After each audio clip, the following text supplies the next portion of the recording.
Good afternoon, everybody. Brian Newbert here from GoldandBlack.com, live in Newark Airport, or as they now refer to it, Liberty International Airport. This is the place to come if you want to miss your exit and get diverted onto any number of different spurs and state highways and various off-ramps that go places you don't want to go, or if you need to pick up Philly Parisi at the airport and then promptly shoot him in the face when you take him home. For those of you who get that, just another GoldandBlack.com postcard from the road here. I am becoming one of these people. This is Starbucks, not Chick-fil-A. You know where they have really good coffee?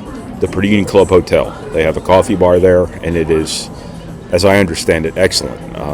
I am not all that big a coffee person myself, but I have been told from those who are, the coffee there is excellent. So, by all means, check them out. Book a room, get some coffee, make a weekend of it.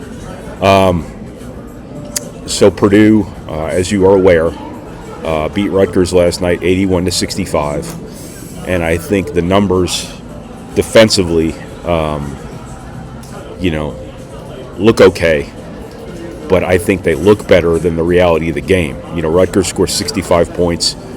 Their shooting percentages weren't atrocious, but I said this last night in my video if you watched it, but I think, the best way, and nobody does this, but the best way to assess a defensive performance isn't statistics, it's the eye test. And I think if you just look at what teams have to do to score against a team defensively or offensively, I think that's the best way to gauge how a defense played. When you look at Rutgers and some of the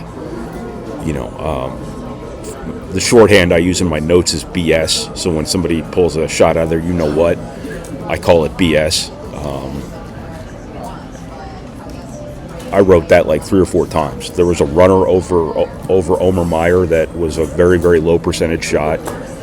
There was a step through, I think it was a 3 over Jakari Harris. There was another contested 2 in the middle of the lane over Jakari Harris. There was a step back 3 over Braden Smith very early in the game. There was a jumper from the foul line by one of their big guys.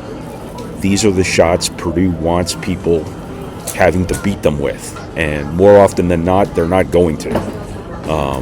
If you force those low percentage, low upside sort of shots, and you rebound them all, and that's the more important part of it. Is any defense looks good when it rebounds, and Purdue's rebounding now. So I think Purdue has done a very good job this year with its attention to detail.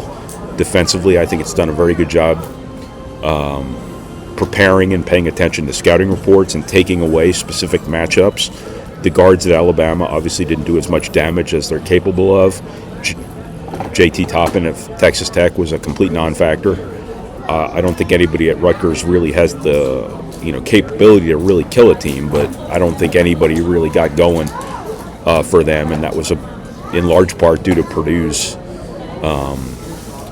defensive cohesiveness, defensive preparation, detail, and so on and so forth. I wrote this last night, and I think it'll read a certain way depending on your perspective. I don't want it to be misconstrued, but I think Purdue is just a more serious basketball team 1 through 10 this year. I think they're more prepared. They're more dialed into what they have to do. They're more detail oriented. I don't mean that as a slight to some of the guys who aren't on the team anymore this year. I mean it as a compliment to the newcomers and to the seniors who are kind of setting the tone in that regard. So, but the biggest piece of defense is rebounding. You can play the best defense in the world for 25 seconds. If you don't get the rebound, it doesn't matter. And, as I said way back in April when Purdue got Oscar Clough and knew it was getting Daniel Jacobson back, rebounding is going to fix a lot of Purdue's problems defensively. And when Purdue's rebounding and not turning the ball over, which it's also doing a pretty good job of doing or not doing, that covers up a lot of things defensively. That gives you margin for error and stuff like that. And I just think Purdue's doing a really good job. And again, this is a Purdue team that is so good offensively, should be so good offensively, that you just have to be good enough defensively, and you have to rebound. So Purdue may not have to be an elite defensive team to get where it wants to go. It might just have to be a good enough defensive team. And right now, I think you're seeing a team with the makings of being a good enough defensive team to do what Purdue wants to do this year. So that's what I got here from Liberty International Airport here in Newark, New Jersey. This has been another GoldandBlack.com postcard from the road, your last for this weekend or this week, whatever day it is, I don't know. So I'm going to sit here and enjoy my coffee, and I'm going to rewatch this Rutgers game. So by all means, go to GoldandBlack.com, subscribe to our site, and follow. That's a bird, to quote Matt Painter. So go to our site, subscribe, and follow our coverage all season long. So thank you once again to the Purdue Club Hotel. Again, we appreciate it, and I will talk to you guys again on various platforms after Purdue plays Iowa State on Saturday. Those won't be postcards. Those will just be typical home game coverage. So thanks, everybody.